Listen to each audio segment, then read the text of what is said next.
This morning, we're going to talk about the reasons for using instruction materials in our lessons.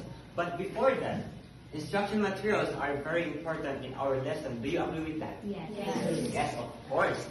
Because they make learning easier, effective, interesting, and more meaningful. So, as a future professional, using instruction materials help us understand concept better and apply it in real life situation, right? Okay. So let's go back to the reasons for using instruction materials.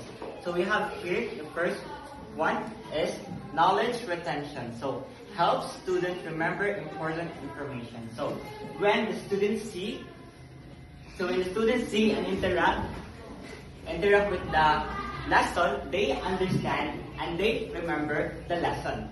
For example, so if I'm going to teach about the parts of the computer, so I will either bring the real parts of the computer or hold my class in the computer lab. So for example, I have here a mouse and also a keyboard. So seeing and touching this while having a lecture to my students, so the student will be able to easily recall or remember their names and their function rather than reading it in a book or a module.